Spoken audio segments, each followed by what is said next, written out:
story opens with Manko Kapak as he drives toward his nightclub. As soon as he arrives, he sees a young people gathered in front of his club. He greets them and goes inside without waiting, as he is the boss. Inside, he meets one of his employees who tells him that vibes are high and a lot of people have already arrived. Mano tells him to be good boy tonight and continues walking. Mano is Albanian, but he is in the United States for more than 20 years. When he bought the club, it was a strip club, but he decided to change it into a nightclub. His job is demanding, but most important for him is that he provides a place for young people to celebrate, have fun, and fall in love. Next day, he arrives in front of Sonny's house.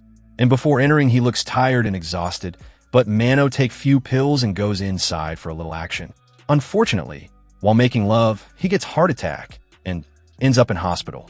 While talking to the doctor, she says to Mano that he is very lucky surviving the heart attack, but he has a serious heart disease and it will probably happen again. While he is not taking drugs, alcohol, and cigars except Cuban ones. The doctor still found out through his blood test that he used Viagra. Mano corrects her, saying that he took 2 pills because he was tired for action, but he wanted to do it. The doctor tells Mano that he cannot continue to live like this, and if he doesn't change his lifestyle, he will probably die. Later, he tells everything to his girlfriend Sunny, and she suggests they go vacation, sun, sand, and she suggests moving in Thailand. And they agree to do it, while joking that he is much older than her. Elsewhere in the city, a university professor named Jeff is dealing with problems of his own. To earn extra money, he secretly writes essays for students.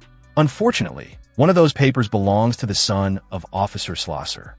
When a student fails and loses his scholarship, Schlosser blames Jeff and begins making his life increasingly difficult. You gotta trust me, I'm working on this. Okay, determined to improve his health, Manko starts swimming every morning and even becomes interested in eating healthier foods. His sudden change surprises everyone around him, especially his loyal employee Spence, who has never seen his boss act this way before. Not long afterward, Manko meets with Joe Carver, a businessman interested in buying the nightclub. Joe is curious about why Manko suddenly wants to sell such a profitable business. Manko refuses to reveal the real reason and simply names his price. Joe says he needs to discuss the offer with his investors after reviewing the club's financial records. What Manko doesn't know is that Joe is actually an undercover FBI agent. Every night, the agents quietly operate from storefront across the street, keeping the nightclub under constant surveillance and tracking the criminals who regularly visit Manko's business. While Manko and Sonny are searching for a new house online, a trusted courier named Irina arrives at the club carrying cash that need to be laundered. Since she works directly for Cartel boss Miguel Rodriguez, Manko hides his plan to retire and treats her carefully, knowing that revealing too much could put both himself and Sonny in danger. Later that night, Manko heads to a night deposit box carrying the laundered cash. Suddenly, Jeff steps out from the shadows with a gun and demands the money. Hearing the fear in Jeff's trembling voice, Manko remains surprisingly calm and tells him to walk away before making a terrible mistake. But Jeff is too desperate. He strikes Manko across the head, grabs the cash, and runs. Left with no other choice, Manko replaces the missing money with his own cash before reporting the robbery to the police, hoping to avoid raising suspicion among the criminals he works with. Soon afterward, Officer Schlosser comes to Manko's house to investigate. After confirming that $75,000 has been stolen, Schlosser admits that random masked robbers are extremely difficult to identify. He even advises Manko not to stop his life for just like minor accidents. The conversation leaves Manko frustrated and uneasy. Sonny politely ends the meeting and escorts Officer Schlosser out of the house.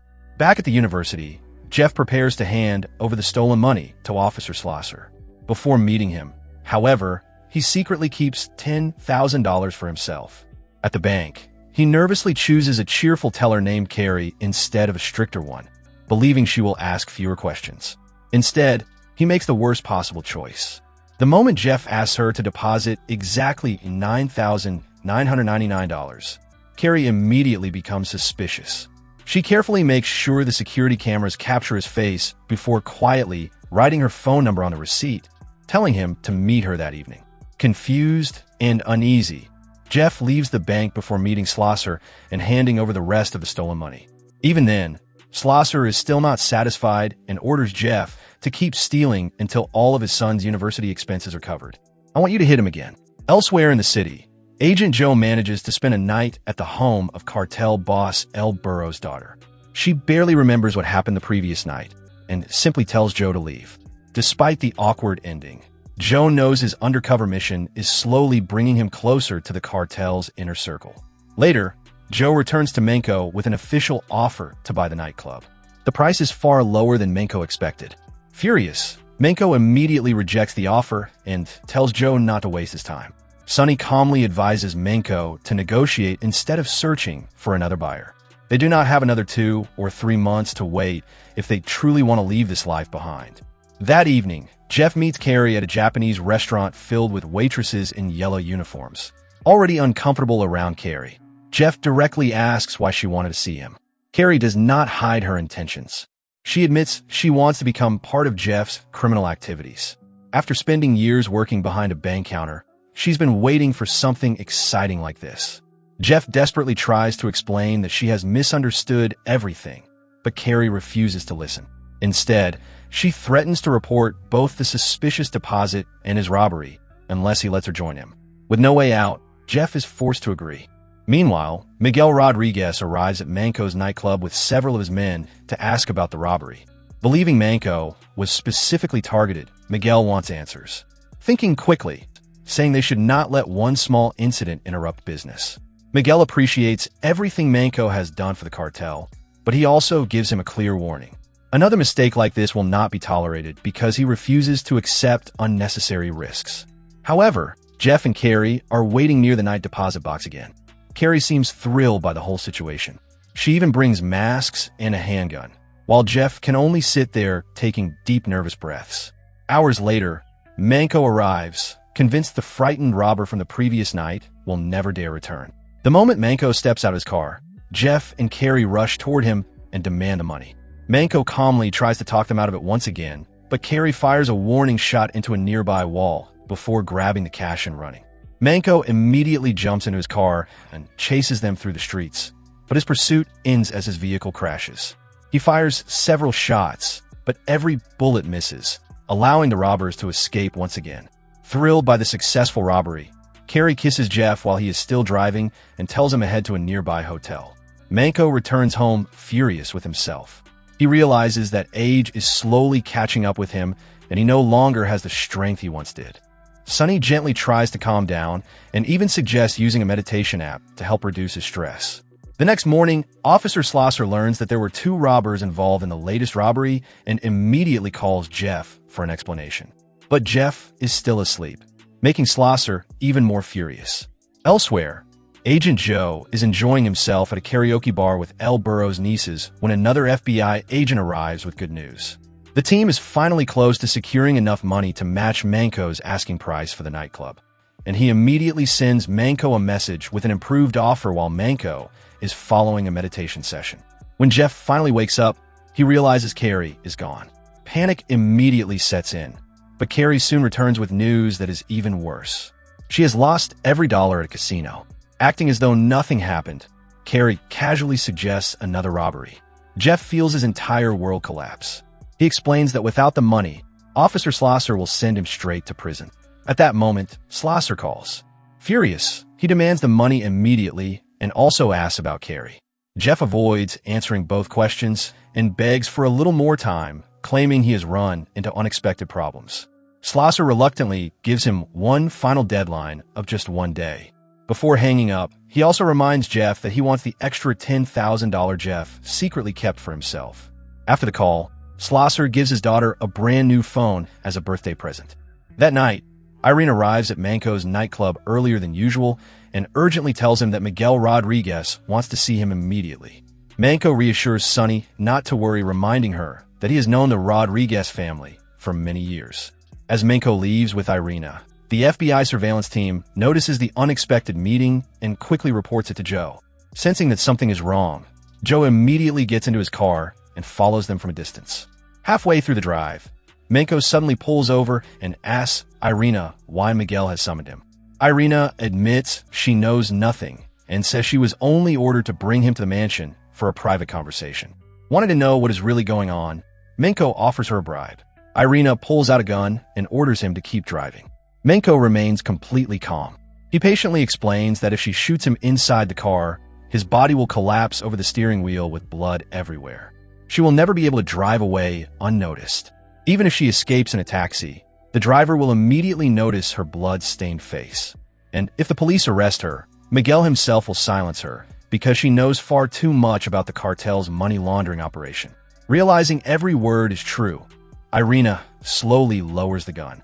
She finally admits that Miguel only wants to speak somewhere quieter in the nightclub. Satisfied for the moment, Menko continues driving to Miguel's mansion. Once there, Miguel begins the meeting with a series of subtle threats. He remarks that a true leader should always know everything happening around him and even boasts about how much money his bodyguard have earned by making troublesome people disappear. Then he finally asks the real question.